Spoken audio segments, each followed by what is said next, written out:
Kia ora mga kabluming nanay! Have life and be healthy! So, ito na nga, in 7 days time ay araw na po ng aming pag-migrate sa New Zealand. So, kahit na medyo short talaga sa budget, ay pinagpilitan ko talaga sa aking asawa na umuwi muna kami ng Pangasinan para makapagpaalam din ako sa aking mga loved ones na nauna na sa atin. So, pinagpilitan ko talaga na dumalaw kami sa aking nanay, sa tatay ko, at sa aking kapatid na si Sonia. So, pero bago kami dumiretso ng San Carlos City kung saan po ako ipinanganak at lumaki, ay dumaan muna kami dito sa Our Lady of Manaoag. Ito po ang ipinagmamalaking simbahan sa probinsya ng Pangasinan. Ito po ay Miraculous Church. So, simula nung maliliit pa kami, dito talaga kami nagsisimba kapag meron kaming wini-wish or kapag meron kaming gustong ipagpasalamat sa mahal na Ama, ay dumadaan po kami or pumupunta po kami sa Our Lady of Manaoag Church.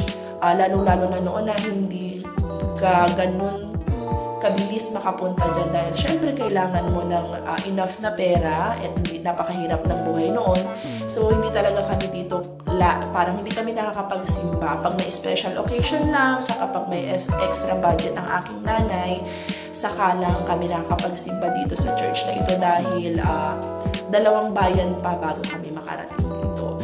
So, hopefully, nung dumating kami, Saturday yan, December 2, kahit Saturday ay meron naman palang misa. So, naka-attend kami ng misa ng 10:30 AM ang nag-start. Pero for the meantime, na habang naghihintay kami ng misa, ay, syempre, nag-pray muna kami. At, syempre, alam niyo na po yung mga pinagpipray ng bawat isa sa atin. Syempre, yung good health and long life, at saka yung kalmadong buhay. Yun lang naman yung wini-wish ko, yung kalmado, at walang masyadong problemang sobrang bigat na mga problema na kung alam mo yun, makakapagbigay sa inyo ng sobrang kalungkutan. Yun lang naman kasi yung aking kinakatakutan sa buhay na ito. So, habang naghihintay kami ng misa, ay pumunta muna kami sa tirikan ng kandila. Naalala ko si Mama nung maliliit pa kami. Lagi niya sinasabi na, kayo, kapag malalaki na kayo at kami ay nawala na sa buhay, ay wag niyo kami kakalimutan ipagdasal kapag namatay na kami. Kasi ito yung ginagawa ko sa Bai at Laki ninyo. Yung Bai at Laki, mga kabluming nanay, ay tawag sa lolo at lola daw namin. So, yun daw yung kanyang ginagawa sa kanyang mga parents na nauna na sa amin noon, na ipinagdadasal niya raw ang kanyang mga magulang at ang mga kapatid na nauna na sa amin noon. So, yun ang kabilin-bilinan niya. So, yun yung lagi kong ginagawa kapag may chance na nakakapunta ako ng church, ay pumupunta ako sa tirikan ng kandila at nagdadasal. Bukod sa mga prayers at mga intentions ko, ay hindi ko nakakalimutan ipagdasal ang kaluluwa nila Mama, ni Papa, at ni Sonia. So, ito yung talagang isa rin na dahilan kung bakit kami din umuwi, ay yung makapunta dito sa Miraculous Church na ito. Ito yung mga nagtutupad ng mga kahilingan ng ating mga puso. Hindi man niya ibibigay sa oras na gusto mo, ay asahan mo na kung hindi man yan ibigay yung hinihiling mo, ay mas higit pa ang ibibigay niya sa iyo sa tamang oras o sa kanyang oras, sa kanyang timeline. So, wag po tayong magmadali. So, kung sinasabi ko na ito ay Miraculous Church, na ito ay nag-grant ng wish, at hindi nag-grant yung mga wishes niyo before, tingnan ninyo yung positivity na kung hindi nag-grant yung wish niyo before, malamang ay binigyan niya kayo ng masigit pa doon sa inyong hinihiling, or kung hindi pa man, wala pa man kayong nararamdamang pagbabago sa buhay ninyo, ay hindi pa niya oras, hindi niyo pa time to shine. Kasi naku, mga kabluming nanay, alam ko po yan. 15 years ago, 12 years ago, alam ko po yan na parang bagsak na bagsak ang buhay ko, na parang wala nang patutunguhan. Pero ito, after 15 years, after 12 years, 15 years ng buhay ko, ito na ako. Hindi man ako mayaman na mayaman, pero masasabi kong kalmado ang buhay ko, at lagi ko na lang ipinapanalangin na, Lord, sana hindi na ako bumalik sa ganong level ng buhay na sobrang nagbigay sa akin ng kalungkutan sa buhay. So, kalmadong buhay lang yung lagi kong ipinapanalangin sa kanya. At saka, syempre, yung kalusugan at mahabang buhay, hindi lang sa akin ng asawa ko, hindi lang sa mga anak, kundi sa aming mga extended family. Sa side ko at saka sa side ng asawa ko. Yun lang. Hindi na natin kailangan maging mayaman na mayaman. Basta kalmado ang buhay at may extra tayo, nakakakain tayo, at meron tayong kahit papaano paminsan-minsan ay nagkakaroon tayo ng chance para tumulong sa iba. Kahit hindi natin all the time kasi hindi naman natin obligasyon ang tumulong all the time. Pero kapag nagkaroon tayo ng chance na tumulong sa iba, why not? Chok natin, di po ba? So yun lang, hindi ko na wini-wish or pinagpapay na yung mayaman. Ang gusto ko lang yung kalmadong buhay at ma-enjoy ang buhay na meron ako. Kasi napaka-exit ng buhay para maging madrama. So yung makapagbigay ako sa kapwa ko kahit paminsan-minsan, that's enough for me. Makakadagdag na yan sa kasiyahan sa puso ko. At syempre ang maging tao, of course. At gusto ko lagi pinapanalangin na gawin akong humble ni God. At yung humility sa puso ko ay manatili kahit saan man ako makarating, ano man ang makuha ko sa buhay. Kung mas papalarin pa ako sa buhay na meron ako ngayon, kung may may blessing pang darating, sana yung humility at generosity na sa puso ko ay hindi mawala. One eternity later.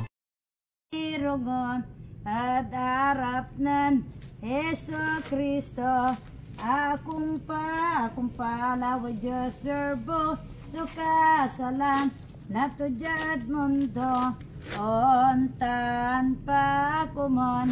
Ang dari gugaw yalapag, yapin ang sama binawit sa arayan pilay, taperdo na ang dari agaw gawadan kasalanan, piyan ditan makapiti po ni Radangelis mutawan, asing ngayon piti po na dali na tuwan pananisya, pasan nyo pala gloria, lapot katawan turi Jesu Kristo, ontan pa kumon rikimite, ternam, donais do. A few moments later.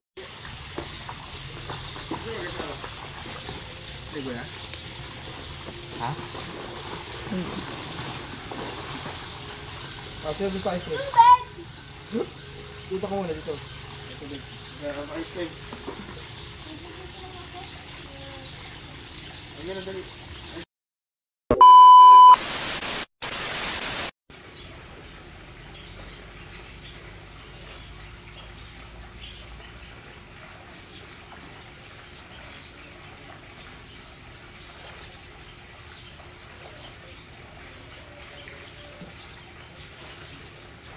So, after po namin nagsimba sa Manawag, dumiretso na po kami sa sementeryo. After po ng sementeryo, ay dumiretso pa kami doon sa barangay namin. Kaso nga lang, dahil sa sobrang kwentuhan, ganyan, hindi na ako nakapag-video doon sa mismong barangay namin. So, dahil nga medyo nahiya ako magstay doon sa mga kapamilya ko dahil hindi naman ganun kaluwag yung mga house nila para makapag-stay, at nahiya rin akong makaistorbo sa mga pang-araw-araw nilang ginagawa dahil biglaan nga po yung uwi namin, ay nakapag-decide po kami na tumuloy muna ng isang gabi. So, naghanap kami online. So, ito yung nakita ko, Kevin's Resort and Restaurant dito sa may Mamarlao sa Carlos City, Pangasinan. So, dito muna kami nag-stay kasi hapon na rin kami natapos na nagpunta sa sementeryo. So, dito kami nag-stay, mga 5 PM kami nag-check-in for 1,500 for 2, at meron na rin siyang free na simple breakfast. So, dahil mag-asawa kami, 1,500 lang binayaran namin sa room kahit may kasama kami 2 anak, at another 1,500 doon sa aking bilas at sa aking bayaw. So, not so extravagant na, ayan, natatawa ako dyan sa guard nila. Sa estatwang guard na yan, na pagod, putol na ang kamay, ay naka-duty pa rin. So, yun nga, back to the price rate, ay 1,500 nga po ang isang room, good for 2, at meron na rin siyang simple breakfast for 2. So, actually, for 22 hours ang pwede ka makapag-stay dyan. Pero kami ay saglit na saglit lang talaga kami kasi nag-check-in kami ng 5 ng hapon at umalis na rin kami ng around 9:30 ata exactly. Kasi nga, dadaan pa kami ng Kalasyaw at para makapagsimba din. So, yan yung kabuuan ng resort. Walang naka-check-in that time. Pero nung kinaumagahan, may mga nag-check-in na rin, mga ikakasal. So, yung taas na yan ay occupied nung bride and groom kasi may nag-rent ata. So, nung araw na nagpunta kami dyan, Saturday, walang tao. Kami lang naka-check-in. Pero may occasion naman doon sa restaurant nila. May kasalata. Ay, first birthday party pala yung occasion. So, parang nirentahan namin yung buong resort kasi kami lang yung tao or kami lang yung guest that time ng araw na yan. Hindi rin naman ako naligo kasi masama yung pakiramdam ko. So, yung mga anak ko lang yung naligo at saglit lang din naligo yung asawa ko. Hindi rin naligo yung bayaw ko at yung bilas ko. Kasi, siguro dahil konti lang yung guest, hindi ganon ka-maintain yung tubig. So, yun, hindi ko masyadong bet yung tubig. Pero dahil sa mga bata, yung mga bata ay wala namang mga kaartihan sa katawan nila, ay sige, lub-lub to the max sila kahit na hindi ganun ka-maintain yung tubig. Malinis naman pag tinignan mo, pero syempre iba siya compare sa mga resort or pool na nakikita ko dito sa Manila kasi wala siyang parang wala siyang amoy chlorine. Tapos hindi siya nangangamoy pool talaga. Walang chlorine akong naaamoy. Although na malinaw naman yung tubig, pero wala akong naaamoy na parang chlorine. At yung tubig ay parang galing deep well.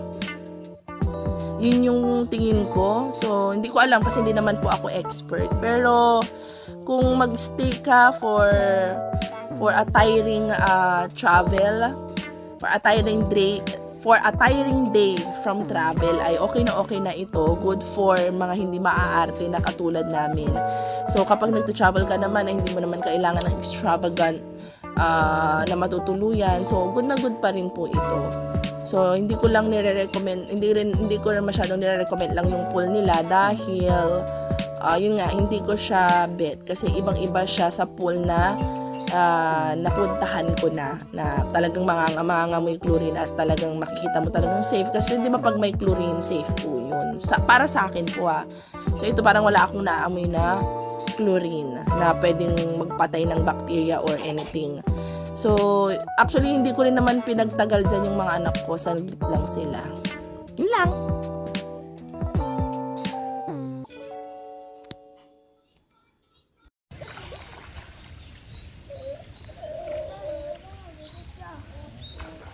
Pupo ka na. Pupo ka? Ha? Pupo ka? Doon na lang. Pupo ka. Pupo ka talaga?